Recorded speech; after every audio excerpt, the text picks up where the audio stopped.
Hi, my name is Mildly Gothic, and I turned myself into Morticia Addams for Halloween, and this video is the final part in the process of doing that and making this dress.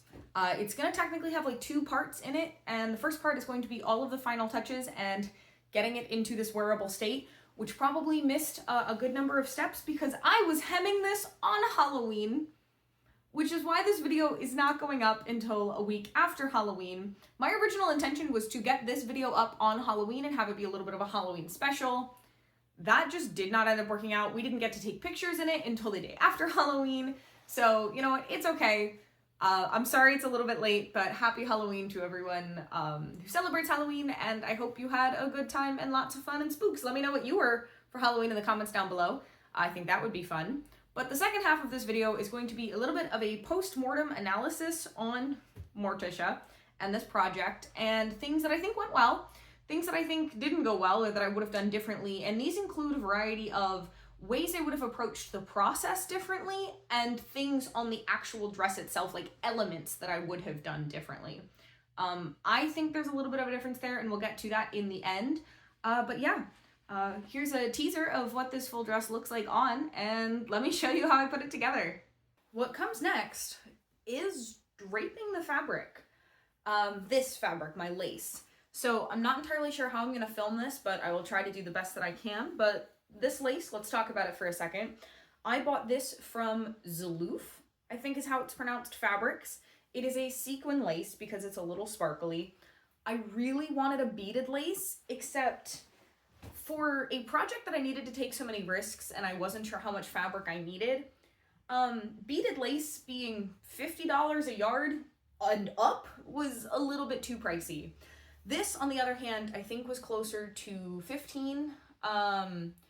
It was not too bad, so I was able to get 5 yards of this fabric for essentially the price of barely a yard of beaded mesh lace. Peanut is literally under the skirt of my dress right now. I'm gonna have to kick you out, baby. Anyways, I'll put the link to the fabric I bought. This is not an affiliate code. I don't have any sort of affiliation with this company. But this lace fit a couple of the things that I was looking for as far as pattern of the motif on it, size of the motif, and also spacing. Bye. A lot of the fabrics that I was finding, the floral motifs were either huge or really small but spaced really far apart. And then another very insignificant, but in my opinion, key feature was that it needed to have a scalloped edge. This is because one of the only details I can see so clearly in the photos is that the lace part of the sleeve has a scalloped hem. And that's a lot easier to just purchase than it is to make, personally, especially on fabric like this. So I found this. It is not obviously perfect to what she's wearing. It is not, I don't know, it's not perfect. That's okay. It is sparkly, it is black, and it has a scalloped hem and floral designs. And that is about what I needed, and I needed it to be in my price range. So this project has been a little bit expensive, but hopefully it'll all be worth it. What comes next is essentially, I get to figure out how to drape it. I'm going to be doing 3 seams, so 2 side seams and center back seam. So I'm going to be trying to pull and shape this around the form to make that happen. The first step to draping is actually creating a secure anchor point. And so what I'm doing here is I had the fabric horizontally draped across the dress form, so I made sure the pattern was going in the direction I wanted, that it sat at the center front where I wanted it to, and made sure that it was then pinned in place across the top and at each shoulders. I also went ahead and added some pins into the stomach so that I could see it lay as flat as I was going to need it to against that area. And this helped kind of identify how much extra fabric I needed to take in on the sides and where that needed to be. So a lot of this was just trying to figure out ways to gather and bunch the fabric so that it removed the excess but also didn't create too much bunching around the stomach. That was really the battle I kept having. Every time I would pull it a little bit tighter on the sides, it would bunch or pull somewhere else, which is why I ended up with 2 bust darts instead of just 1. I couldn't gather enough fabric in just one dart to make it seamless, and so I ended up doing two different darts because it just allowed a better shaping on the front with as minimal kind of pulling and bunching overall. Once again, I want to highlight, don't hold pins in your mouth. I do it. I shouldn't. It can be very dangerous, so just don't do that, please. Once I had the neckline sorted the way I wanted, the next step was figuring out how long it needed to be. And so I kind of got it into place by following the seam lines of the black satin underlayer, because again, that was a fully, paneled construction. There's a lot of pieces making it up. And so in order for the lace to taper properly, I kind of pinned it down the center front and then lightly pushed it against the black satin and tried to pin it together where those seams would be so that I would get that same tapered look, obviously without having to put seams or taper the fabric anywhere but at the sides.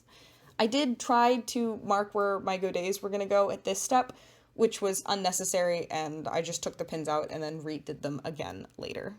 Once I was happy with the length at the bottom and kind of the way everything sat at the chest of the dress form, it was time to cut it. And this is instantaneous for you, but I think I walked away from this project for a solid hour before I cut it because I was so scared.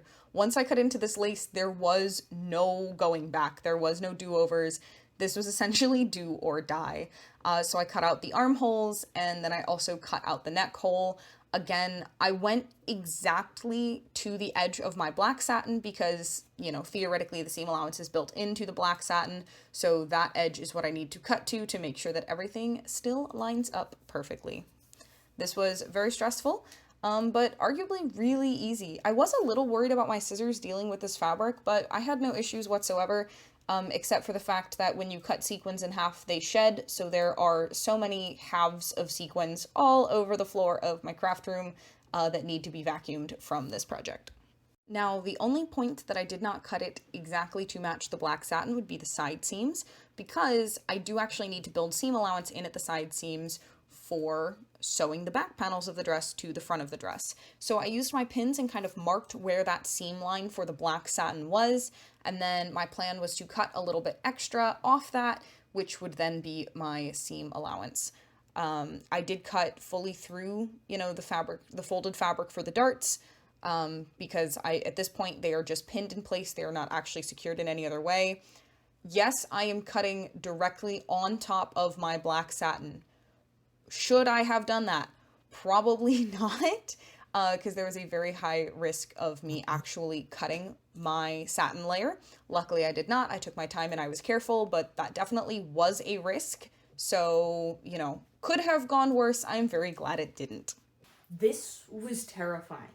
It is now fully cut off the dress form at both sides. Therefore, I have my first part of the lace for Morticia. My heart was racing the entire time because of the way that I was cutting it. I have my black satin. This is my real dress.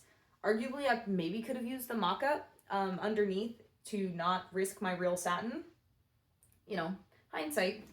But I also probably should have pinned it in the back to kind of make sure it was a little bit more of the hourglass that it needs to be at the bottom. That's okay. That will be removing fabric, not adding fabric. She is pinned taut around the hips to a point. It's just the knees that might need to be adjusted a little bit. And that's just going to be the godet placement and the triangles down there. So how I think I'm going to do these bust darts, because I don't want to take this off the dress form right now. I think I'm going to put these in with by hand. I think I'm going to hand stitch this in, and then I can take it off and cut away the excess. Luckily, one of the extra pieces of lace, this is one of the sides, this should actually be wide enough for me to drape one half of the back. And then that should be symmetrical to the other half. So that's really nice. That's a good use of fabric. The other side is not wide enough, but I don't think they both could have been wide enough. I think it was always going to be, one was going to be wide enough and one wasn't. That's why I did kind of off-center it a little bit to try to maximize the most out of my fabric. What I have, I'm going to calm down, because that was Very scary, I'm not gonna lie, because this is the point of no return. I can't undo this. There is no more mock-up. There is no more safety net. This dress is either gonna happen or it's not. So I have the lace. I'm going to hand stitch this in very gently so that these bust darts hold in place, because I think that's going to be the best move for me. And then I guess I'm gonna get to draping the rest of it, but it feels real now, which is kind of crazy. So, as stated, I did not remove the dress from the dress form to sew in these bust darts. I just sewed them by hand while it was attached. So the way I secured the end, I did not tie a knot in the end of my thread. I just pulled it through and then used the end of the thread and tied a knot there, like a square knot, and then went through and was trying to capture literally just threads of this mesh at a time, ensuring that I did not go down to the satin layer, which I did at a couple points, but it was just by a small amount, so I was able to cut it away with no issues. But literally just trying to capture the smallest amount of it as I could and make the finest seam possible. I think this made the end result a lot more invisible than if I had done it with a sewing machine, so I'm really, really happy with the way this looked. And honestly, it didn't take that long overall, which I was actually pretty surprised by. So here's where you can see what I was talking about. I removed the mesh from the front of the dress, and it stuck at a couple points. I just used a seam ripper and very gently cut off the couple threads that were holding it on to the dress form, and I made sure I was actually cutting the satin threads and not the threads holding the bust dart. I know that might sound weird, but I figured the satin would have better integrity than the few stitches that were holding the mesh of the bust dart together. I flipped it around because at this point I have both back panels draped and cut out. I just draped it once and then cut a mirror image out on the other side, and I needed the front flipped so that I could pin the side seams together to actually sew these pieces together. This was weird every time I was working with the lace because the pins did not really hold well in the general mesh part of the dress. I had to typically stick the pins through the applique on it in order to actually get them to stay properly. So for a lot of this, I did actually use the clips that I own instead of the pins, because the clips did not care if it was through mesh or the applique, it was going to hold it together, but the pins were not as reliable on some of the sections of the mesh. So unfortunately, I have another sleeve-shaped conundrum, because the sleeve that was designed for, those are the inside and outside, here is them stacked. The sleeve for this, as you can very clearly see, this is not a straight line. This was designed and cut out on a curve, and that's a problem because I want the scalloped edge on my sleeve, and this is very much on a straight line. So I have some ideas as far as how to work with that and get this angled, so we are about to do a little bit more pattern manipulation. So with the scallop edge of this fabric being on the grain line, that means it's on a flat line. So obviously the sleeve pattern I designed wouldn't work for that. Now there's technically two ways I could have done this. Arguably maybe three. The one that I'm going to do, I also could have basically just cut off the selvage edge and sewn it onto the sleeve. Arguably, considering this solution, maybe I should just do that. I think maybe still debating. And the third one is just not cared about it and or done the scallops manually. I don't have any interest in doing scallops manually. My sewing machine does not have a scallop. I think my sewing machine actually may have a scallop stitch. I've never used it. That feels like a lot. And considering the number of new things, this is a very minor detail on the sleeves that I'm not going to stress that much about. So the reason I say I could arguably just sew the scallop onto the edge is because arguably I'm making my life a little bit more complicated. The top part of the pattern actually didn't get modified that much. I just did a straight angle across instead of scooping it in. And this is what I will do regardless of what method I choose for the bottom. Because this is nice, this is easy, there will be no seam there. Beautiful.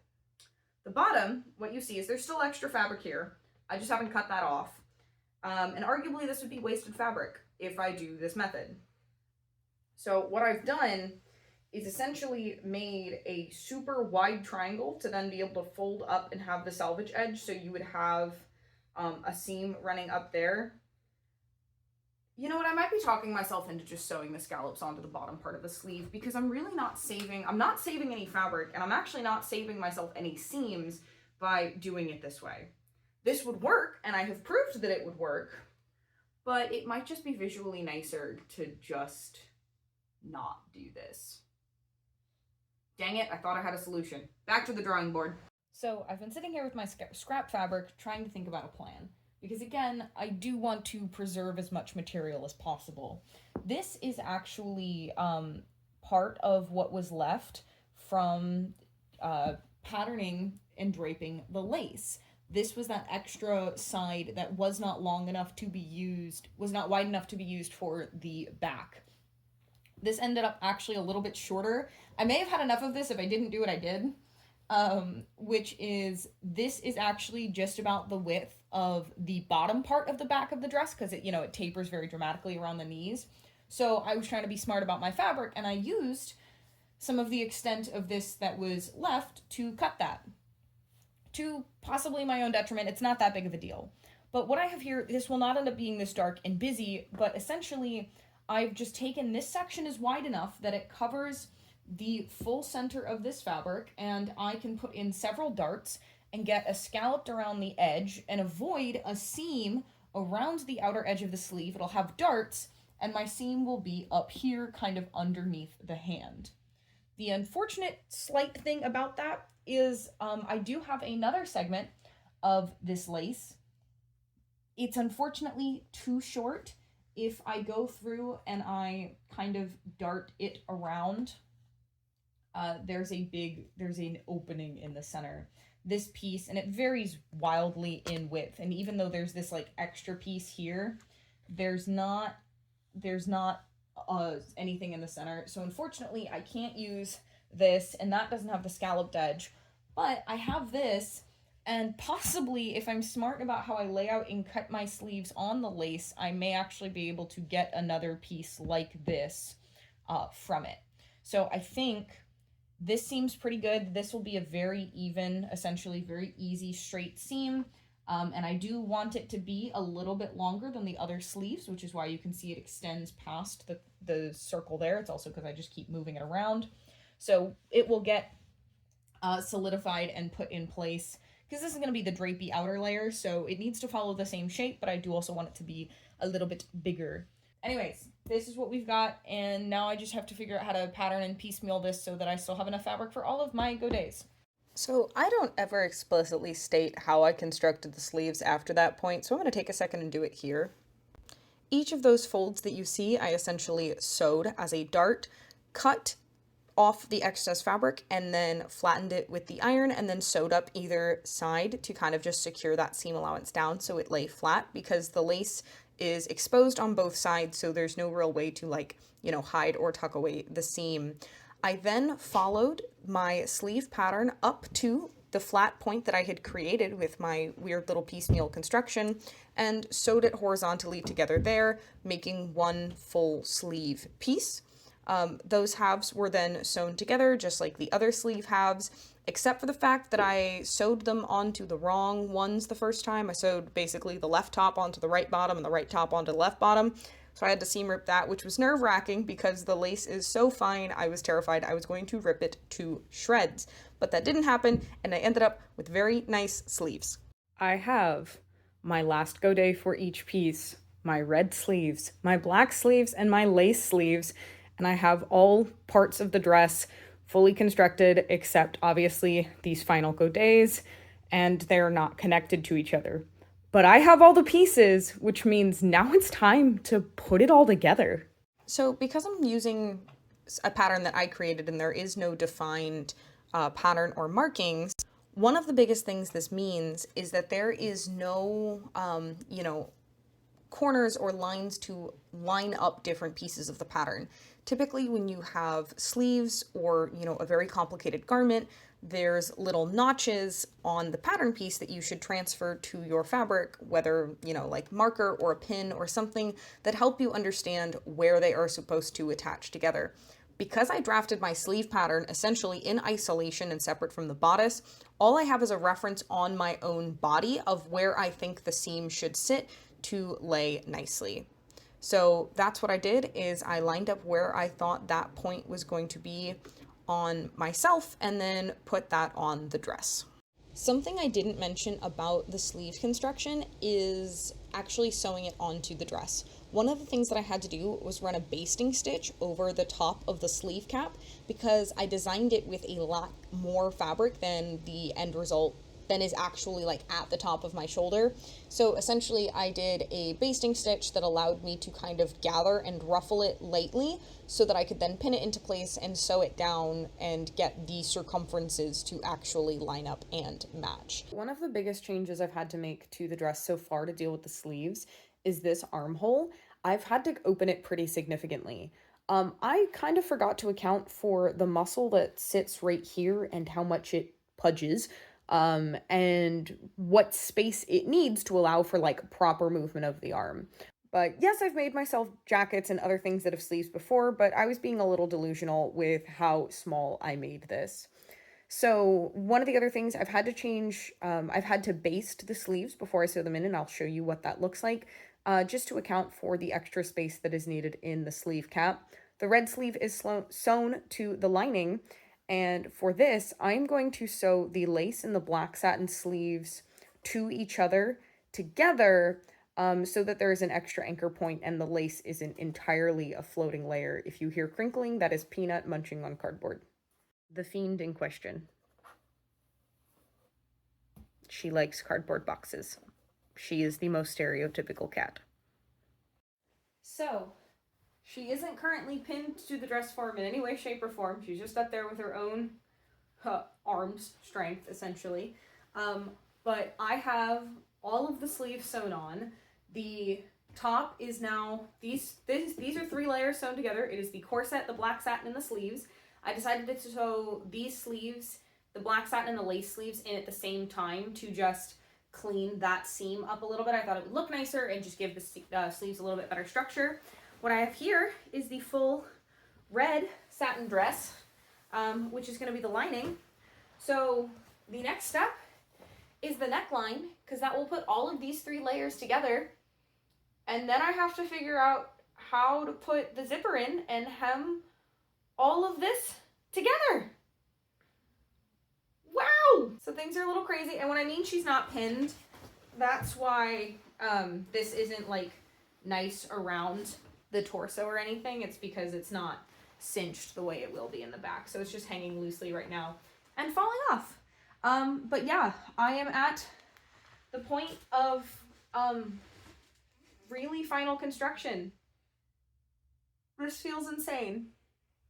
So the way I'm going to do this, I think, so I've debated it 2 different ways, and I think what's going to make the most sense is I'm actually going to drape the red dress over this as if it is the outer layer, and then flip it to the inside and just make sure to snip and cut all of my seam allowance. I think that will it'll be a lot of pressing for sure, because I want to make sure that I get the nice inside seam appropriately. But yeah, this is going to go all over from the front of the neckline all the way into the back. So I'm probably going to sew this in the exact same way as I did the waistband, which is start at the center and go one side and then the other to make sure things stay as together as possible. So I approached sewing the neckline by draping the red over top of that lace and black layer. I made sure to pull the sleeves through because that just removes some unnecessary bulk by not having them underneath, and therefore I could make sure that it actually fit the dress form properly. Because one of the most important things about doing the neckline was making sure that everything lined up exactly where it was supposed to, essentially starting at the center front and moving back. I decided to use my clips for this process because this was going through enough layers that I was worried about the pins like pulling and distorting the fabric. That is one of the things I like about these clips compared to the pins, is essentially I can make sure that all of my layers will stay exactly the way that I want them to. And I just went all the way around to the back from the front. I don't remember if this was a layer that I did a basting stitch on, but for a lot of the later layers of construction of this dress, I did a basting stitch first through all layers, just because satin is a very slippery fabric, and so is the mesh, and it just kind of helps keep everything in line and secure before you sew. A basting stitch gets removed once you've actually sewn the pieces together. So what we have here is a neckline that is fully sewn in. I have lightly pressed it, and I am going to commit to a little bit of the red being on the neckline because I think it'll just be a little pop of color that I think will be really nice and tie in with obviously the sleeves and the skirt. Something I made sure to do is clip all of my seam allowance because this is all layers sewn together.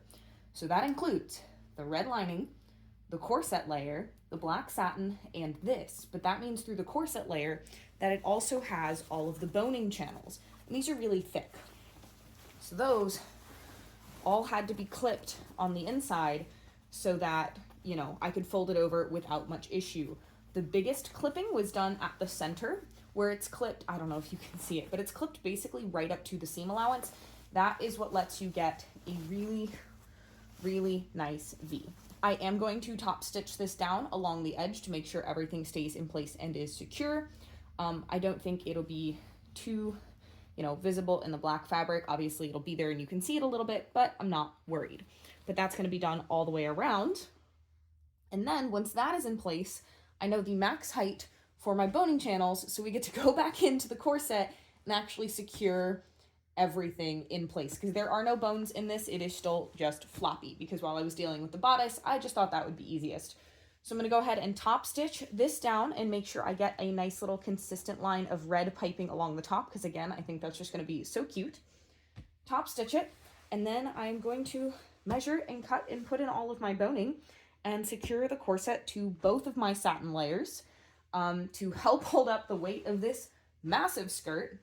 And then I'm going to put a zipper in it and it'll be wearable. And after that, it's just hemming for days. I don't really have days because it is Tuesday before Halloween, so It's boning time. I used spiral steel boning, again, for every bone in this corset, and I did decide to put a bone in each of the double boned channels. So one of the things about boning is not only do you have to cut it to size, I had to go buy some nice new heavy duty pliers to actually cut this, but you need to protect the ends. They do sell little caps that you can crimp onto it, but I know an old cosplayer trick is just use masking tape or what I have, which is just painter's tape. Something to keep in mind when you are making your boning, like cutting it to size, is you need to leave room for seam allowance. Because I had not secured the bottom edge of this corset into the dress, I knew that I needed to leave probably about a ½ inch, maybe a little bit, you know, more or less for my seam allowance at the bottom. But as long as you take that into consideration, it's really easy to just cut the boning and then be patient kind of threading it into place. I'm really happy I decided to go this route. I think it gave the top a lot of structure and stability and just really helped that silhouette look exactly how I wanted.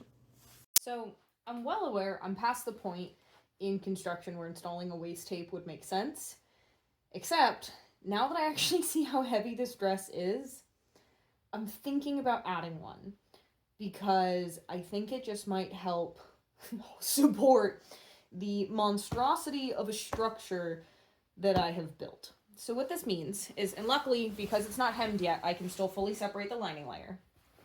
This is not going to follow the shape of the corset. This is essentially probably going to sit here at the lowest point because this is actually where my waist falls. And I'm going to make it out of just more of this coutil because it's again supposed to be a non-stretchy fabric, and I'm going to finish the edges of it and it is going to sit across the inside here, and the idea is that this will be done up with hook and eyes before the zipper is done up, so it'll be tight around my waist. I'm not going to cinch it, but the hope is that it will take most of the pressure, it in the corset will take most of the pressure and weight of the dress off the zipper and just off my shoulders. So I'm probably going to make it about, I know I'm not supposed to make it too big, otherwise it can roll and flip. So we're probably only aiming for about 1 inch wide. So I'm going to cut that out of coutil and get that. And the good thing is this only gets tacked. Again, this is not attached yet to the bodice top, which is what will come next. But this is just going to get tacked to these areas, so you're not going to be able to see it in any of the other stitching. It's going to get sewn just to the corset layer, and I'm going to change how I deal with the back closure of the dress to accommodate it. But first things first is I gotta go cut out some fabric and finish the edges. So the next step for this is why I should have done this earlier. I absolutely underestimated how heavy this dress was going to be, therefore I did not think I needed this kind of internal support. I really should have known better and should have put one in anyways. So my bones are in, and so obviously I do not want to sew over my bones. I'm not going to take them out because I still wouldn't want to sew over the boning channels. So the way this is going to get secured is essentially at any of these sections that are just the normal black coutil, I am going to stitch it down. And I'm going to do this in the most secure way I can, which is going to be going over the top, coming down, over and up, and I might even do a cross in the middle. So it's going to be a lot of manipulation of the dress, but what this should mean is that this is incredibly secured to this coutil and will be able to withstand the force of pulling. You typically want to, these get tacked on, these waist tapes or stays like this. I think it can be called a stay. I'm not entirely sure, but this needs to be in there very securely. It's going to be under a lot of tension, so we do not want this to move. So I am going to make sure it does not, and I'm going to do that for every section. The only one I'm not going to do it in is, I'm probably going to do it just at the edge of this here, but like do a little box here, but I'm actually going to leave most of the end of this not attached to this. And then we'll talk about how I'm going to approach the closure, because obviously since I want to have access to this, I'm going to do this with the red lining a little bit differently, and so putting the zipper in is going to be interesting. So here is where I am. The waist tape is sewn in. That is what these X's are. I know it's really ugly. I need to trim a lot of my threads, and I'll do that. I don't tend to film that, but I just do that intermittently. And right here is stitching it down onto the lining, and I'll show you what it looks like from the inside. And I chose to do it this way instead of just putting it on the seam allowance because I couldn't trust that the seam allowance was going to actually be big enough throughout the whole way through, because I didn't really add too much to the bottom of this. As you can see, it like lines up really perfectly. So there just wasn't a lot of seam allowance necessarily the whole way through to make sure that this would only end up on the seam allowance, which is why it's not sewn in to the black layer. I might tack this onto the black layer a little bit just so it's supporting it a little bit more. And that's probably what I will do, just so they're connected in some way, shape, or form, because I do want this black layer connected here so it's not just at the back where that connection point is. But what's next is I can either put the zipper in next or hem the sleeves. That's where I am. And that feels so close because I can't put the last, in order to do the center back seam, I have to do the zipper first and then I can finish the seam and then put the godet in. So that process is going to be a little sketchy depending on how I choose to put in the zipper. And I'll get to some thoughts on that. But yeah, the general structure of this dress is there. The way I first approached finishing these sleeves to hem was by just hanging it on my dress form and essentially pinning it when it was folded up. Notice I did not sew this in before I did the neckline, therefore there is no, sew it with the right sides together and then flip it. This is going to be secured with just essentially a top stitch. This was not the worst approach. It also wasn't the greatest. Again, satin is very, very slippery and I found it really hard to keep the size of my hem consistent.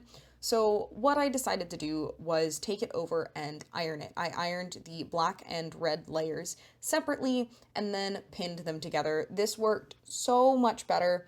It meant that I had a nice, clean, crisp edge. It was easy to keep them aligned while sewing and just overall meant that they looked really good.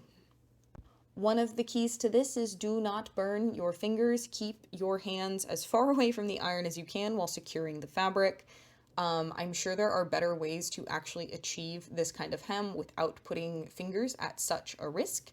However, I do not know of such methods, so instead I risk my fingies, but luckily nothing got burned or anything because I was calm and careful. This is one of the reasons I won't sew typically when I'm tired, because I'm actually so afraid of hurting myself, whether it's with pins, needles, or most importantly, the iron, because pressing is one of the biggest aspects of sewing. If you know how to press your seams correctly, you can make a garment look a million times better than if you had pressed nothing at all. So before I can really move forward with installing the zipper, I need to get this secured because that just helps hold it on my body for the placement of the rest of this. So what I'm going to do is cannibalize a sports bra that has a band that's way too tight for me because it has these bits on its end. Obviously, it's got a set of these built-in hook and eyes designed for bra straps, which arguably do a very similar thing to a waist tape. It's designed to stay there and be supportive. So I'm going to cut these off. I'm probably going to give myself a little bit of this extra fabric just to help sew it on. But I'm going to take all three of these, plus these hooks, and put them on either end of my waist tape so that I can secure it and better figure out how the zipper should actually fit my form. So here again comes another great demonstration of me not abiding by the motto of measure twice, cut once. I didn't really measure where the opening was going to go on my leg. I just kind of used the seam line from the layers underneath as my guidance for the lace and just cut into my fabric. Again, could have gone wrong. I'm very lucky it didn't. But I cut the outer layer up to the point that it needed to be and then proceeded to seam rip my seams open from there. For most of these things that required an understanding of how the dress hit the floor, I raised my dress form to a certain height where her shoulders lined up with mine, so that if I stood next to it, I could be relatively certain that where it hit her was going to be where it hit me. So that's why I made sure that I didn't take this up too far, because I did not want this to go all the way up to my hip. I wanted it to stay just about the mid-thigh. Once it was seam ripped open, hemming it was actually relatively easy because the black and red layers had already been pressed to the side, so it was easy at the top because they had already been pressed. The lace I did not fold. Obviously, because this was a draped construction, there is no built-in seam allowance. I can't really roll this under without worrying that it was going to look really weird at the top. So I just laid the lace on top and pinned it all the way down on both sides and top stitched it closed. The same way that I just cut into the mesh layer for the slit in the dress is the exact same ways I did the godets. I made sure that I had them lined up with the black satin underneath and cut along that visible seam line so that they would end up at the exact same place. This did result in a little bit of puckering at the top of the godets on the mesh. That's just kind of unavoidable because, again, I didn't have seam allowance for this, but unlike the slit, I did need to fold this fabric under, otherwise there really wasn't a good way to attach them together. So that's a design flaw because I don't know what I'm doing. But I do think it ended up working out and isn't that much of a visual distraction. Notice the dress on the ground has pins running all the way down in kind of a curve. Well, this curve is courtesy of my very loving and patient boyfriend who helped me while I was wearing this dress and pinned down the center back all the way to where I would need the zipper to stop.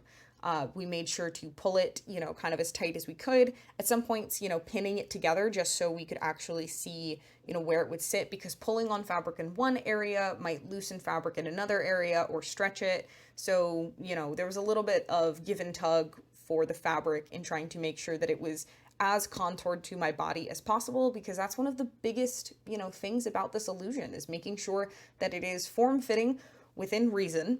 And I think I achieved that, but genuinely, this could not have been done without someone else's help. I don't even want to fathom how I was supposed to do this if I didn't have help, because it was a nightmare.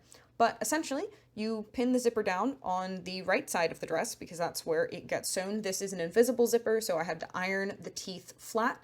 That's what helps make the invisible zipper illusion when you close it.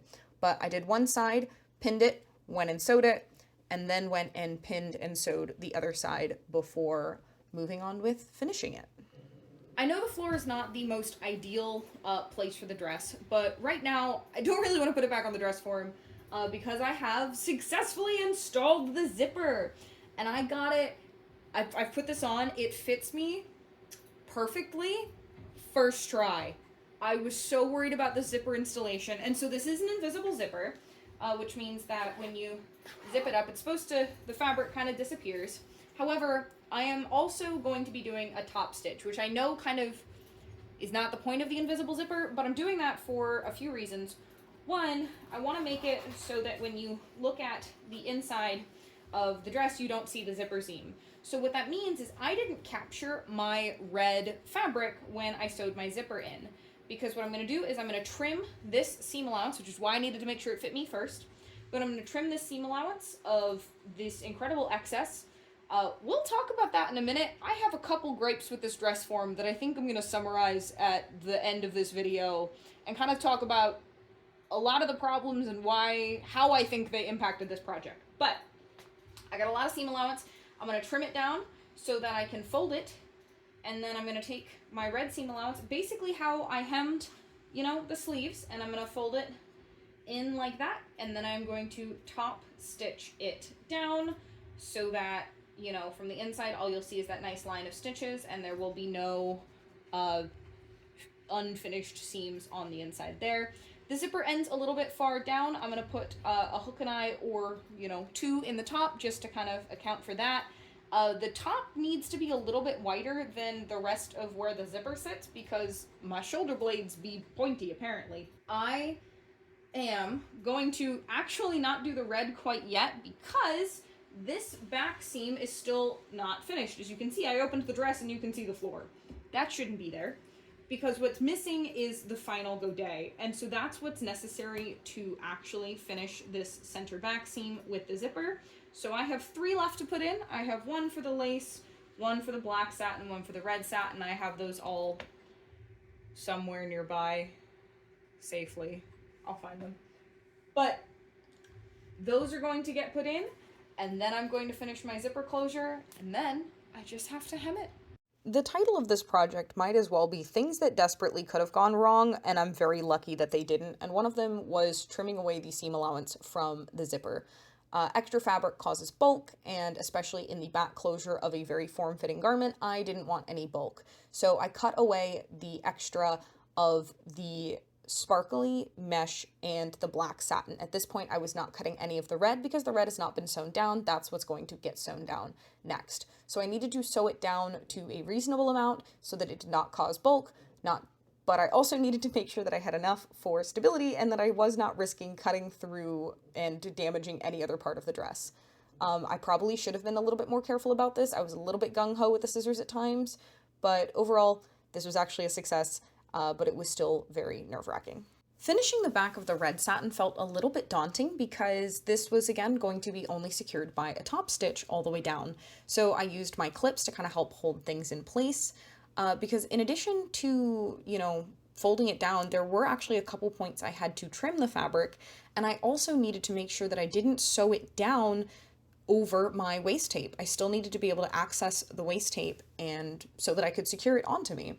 So that was a little bit of a challenge, but I just kind of made a gap. I just stopped and started on either side, giving myself essentially an opening and enough room, and I marked those points with pins just so that I could understand where that was going to happen. One of the scariest things about having this was making sure that it was actually even to the body all the way up and that I didn't accidentally pull more fabric than I needed. So what I have is bad audio and Morticia in my bathroom on the dress form raised to a height that should be equivalent to me in the heels I plan to wear. I do have red heels that I thought would be really cute with this, but they're too orange of a red, and this is a little too blue toned.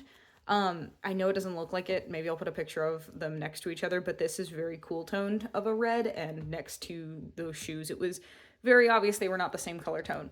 So what we can see is actually I don't have too much to worry about as far as the hem. Obviously it hits the floor a little bit, but I'm going to use horsehair braid, and so hopefully I get a little bit of floof.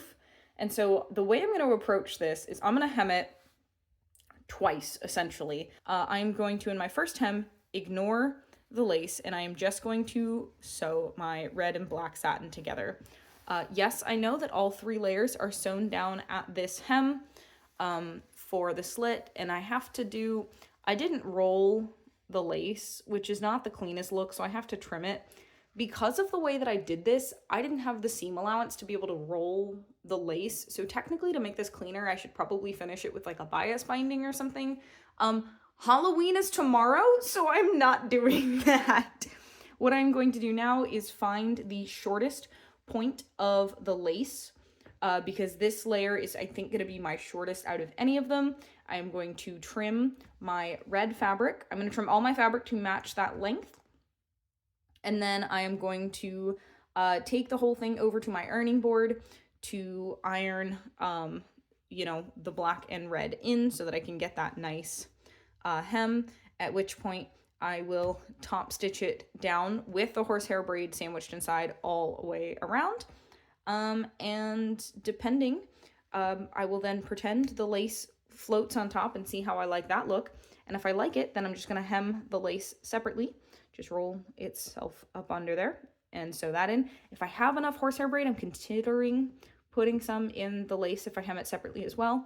But if I don't like it, then I will just top stitch the lace down to that same hem and everything will be fine.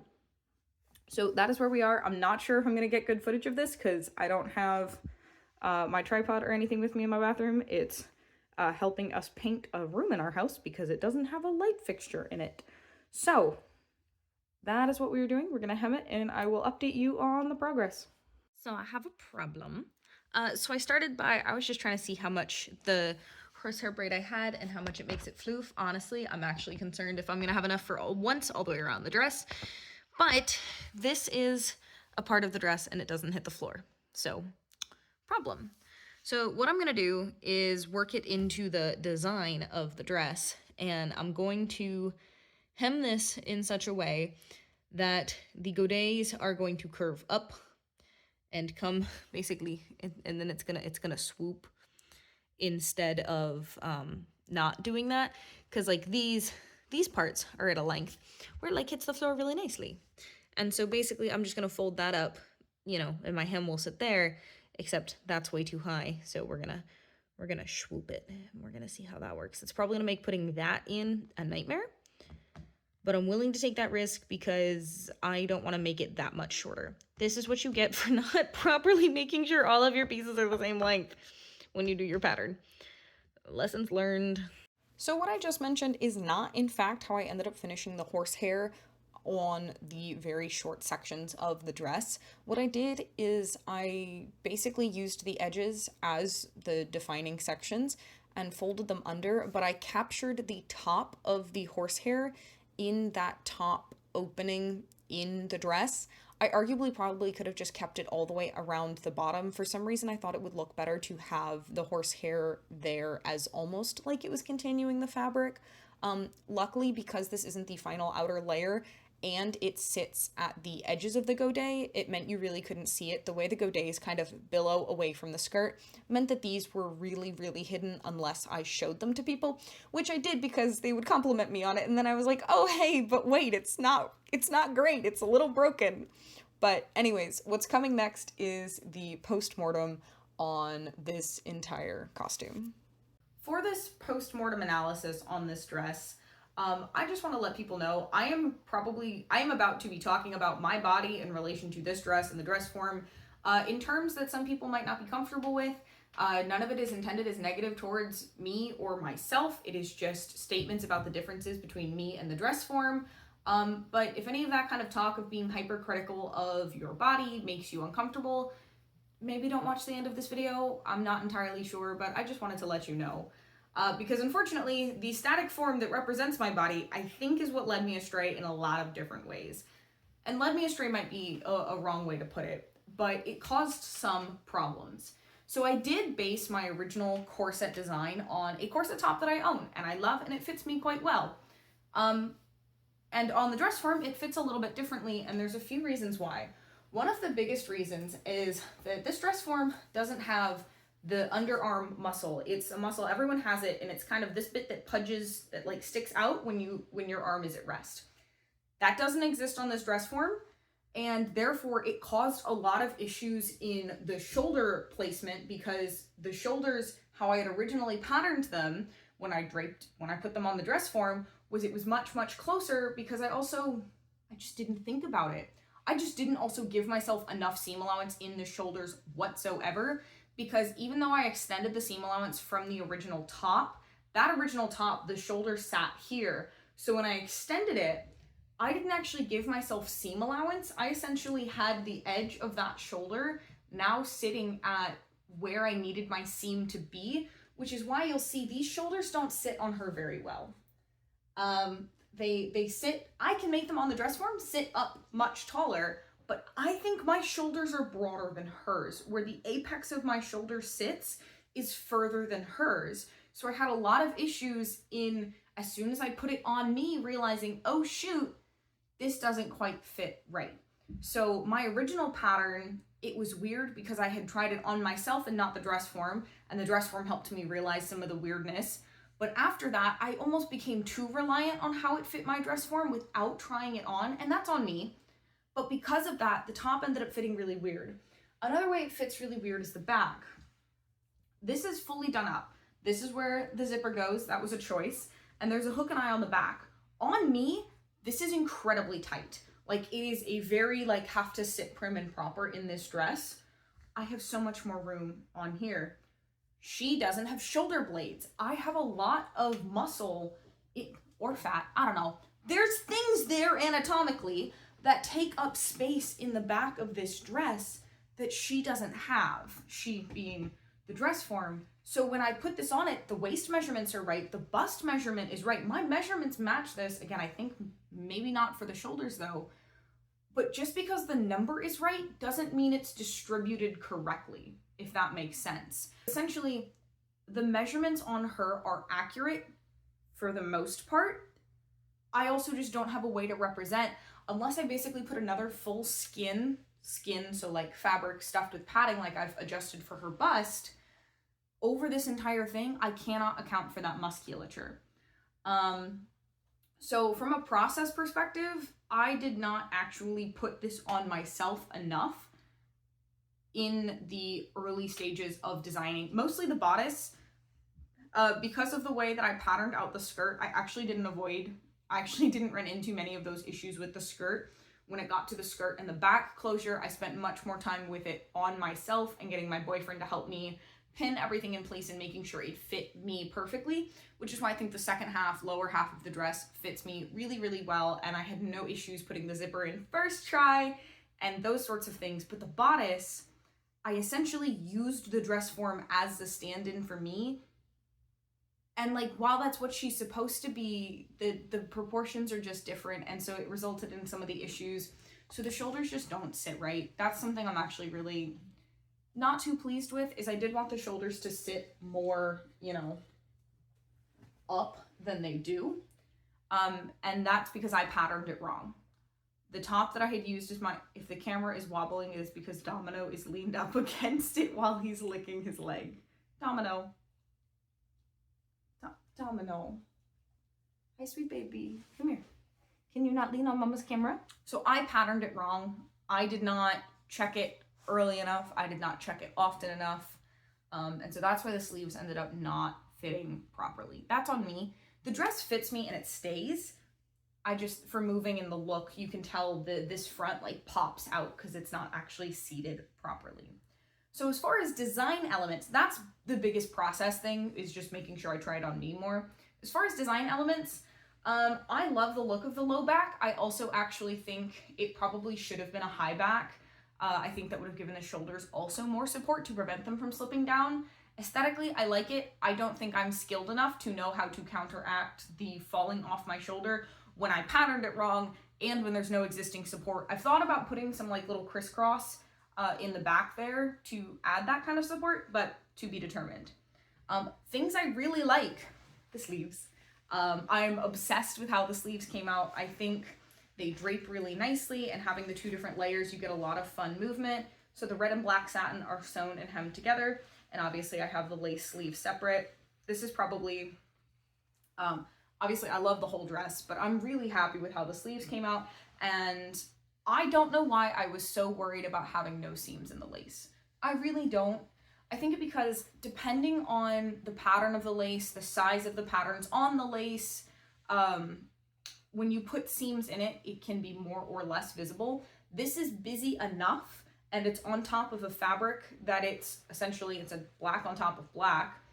I think it kind of hides it and you don't see it as much, because this piecework that I essentially did, the folding and the pleating to get the scalloped edge all the way around the edge of the lace, is one of my favorite things, and I think it just adds so much to the dress. Another thing I really like, you can't really see it in pictures, but I think it's really pretty, is just a pop of red along the neckline. That was intentionally done to pull the lining up a little bit to have it show. Love it so much.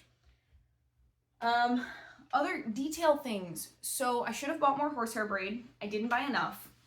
I don't know how much it would have mattered, but I had a thought to put basically 2 layers of it in, one in the black and red satin and then another one in the lace, because the lace, other than at the slit in the dress, the lace is completely separate. And so there's another design element I might have changed, is how I hemmed that. I made the decision to do this in a weird way. So I made the decision to not fold the lace under. I just left the lace at the edge, folded the black and red satin, so those raw edges are captured, but the lace one is not, it's still visible. And there's only one reason why, and it's because of how I draped the lace. There's no seam allowance built in. I can't fold under what was supposed to be a flat sheet, because then all of a sudden there's a built-in gap at the top. How do I deal with that? So I decided I wasn't going to deal with it, and I just wasn't going to do that. So this edge just looks a little like raw and unfinished in places, and so that's not great. So actually putting a little bit more care into how I put that opening into the dress, I think would have been really nice.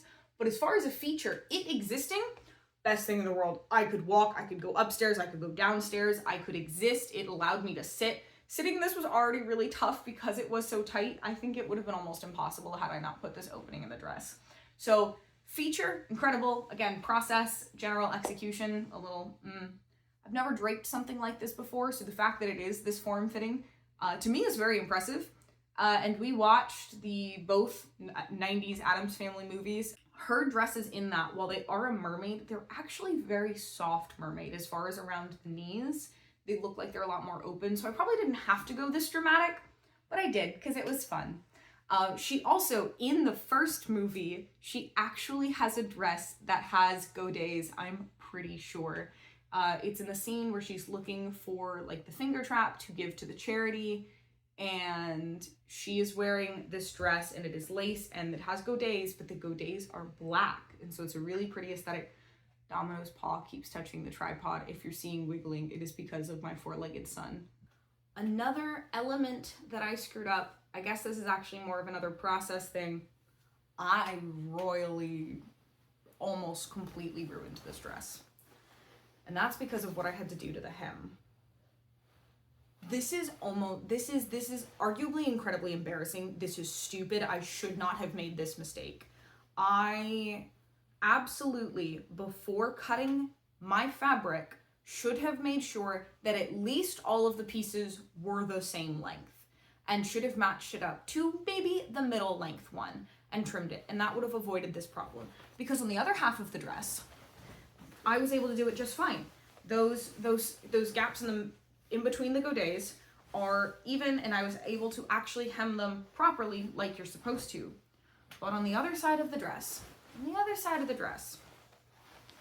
they were short. And so this is the horsehair braid that's being used to stabilize this hem, and it's visible. This was the best case scenario, because if I trimmed it to this length, the dress would have been way too short. Even like barefoot, the dress would have been short. And that's not what I wanted. I wanted to wear heels. I wanted to make it like an evening gown that I could wear. If I ever need an evening gown, this is technically perfectly acceptable. So this was a massive screw up, and it's just because I didn't take my time. That's a lot of the mistakes on this, is either I've never made an evening gown before, or I was not patient, which kind of par for the course. Not great, but this is kind of why a lot of these rambles are, one, hoping you can learn from my mistakes, and then two, also a way of, like, if I say it again, if I document it, I'm hoping that some part of it sticks in my brain, and so that next time I go to make one of these projects, I don't make the same mistakes. I think a lot of it was down to inexperience in making something so fitted, because this is the most fitted garment of anything I have ever made. Beetlejuice did not need to be fitted. Again, the vibes of the Beetlejuice suit is he just dug up a suit, like dug up someone's grave and found something that matched. So it's not supposed to fit him. It's intended to be bulky. Also because I needed to pretend to be a boy. So, you know, and then when I did Faye Valentine, arguably that one probably should have been more form-fitting, but that fabric was really forgiving and very stretchy. So it didn't really matter in the end. Philippa Georgiou, that long coat, it's a coat, it's open. So as far as sewing perspective, the EVA chest plate was fitted, but from the sewing perspective, that jacket wasn't fitted at all. This is the first truly like tailored item that I have made myself, which I think is why I had so many problems with it. So, I should have fixed this. I knew they were different sizes, but I thought they were all too long. I didn't think any of them would actually end up being almost too short. So this was just unexpected, and this was just unfortunate. I came up with a solution for it that still has the full hem stabilized, so I'm happy with that, and it still has a full length that goes all the way around the dress. It's just not ideal. As far as other construction notes, I should have installed the waist tape when I made the corset. I don't know why. Well, I know why I didn't do it.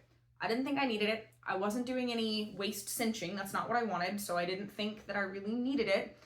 I do know that, you know, a lot of wedding dresses, especially strapless ones, have a stay or a waist tape put in the center because that's essentially what's actually holding the dress up. I didn't realize how heavy this thing was going to be or how much fabric this was going to use. This dress used almost all 15 yards of the fabric that I bought, and I pieced it as best as I could. I do not have that much lace left. I have more satin because I didn't have to be as persnickety about the directionality of it. I mean, with the grain line and stuff, but as far as like lining things and matching things up. So the satin I ended up with a little bit more of. Maybe the satin was also a wider cut fabric. I'm not entirely sure. I could look into that. But this dress has almost 15 yards of fabric. If we assume I have generously about 3/4 of a yard to a yard left of each fabric, that still puts me at 12 yards of fabric. That means this is so heavy.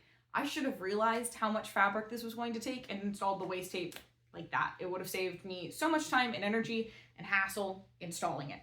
I'm glad I decided to do it. This would have been almost impossible to zip up without it. The fact that it can hold itself up and then get zipped up, incredible. It removes stress from the zipper. It means it just sits and stays where it should be on my body. Great addition. Wish I did it sooner. Yeah, I'm incredibly happy with this dress. I'm a little annoyed with how stressed I got and how much time I took. I should have bought more horsehair braid. I bought 5 yards. I thought that would be enough. I was technically an inch short. There is the end inch on one side of this dress. Yeah, it's this one. There's no horsehair braid in the end of this. I ran out just at the very end. So I wish I had more to put in the base of that. But the actual construction, I'm not mad at. I probably should have actually looked at a pattern and figured out a little bit better of what I was doing. The order of operations of some things probably could have been better, but the final result is an incredibly wearable and beautiful dress. So I am not mad at the final result, but man, I just wish I had paid more attention to the differences in my body to the dress form. The fact that she doesn't have arms is really hard. Like, where does that sleeve, that start of my shoulder go? Because it essentially, there's a little bit more to me than there is to her in several locations.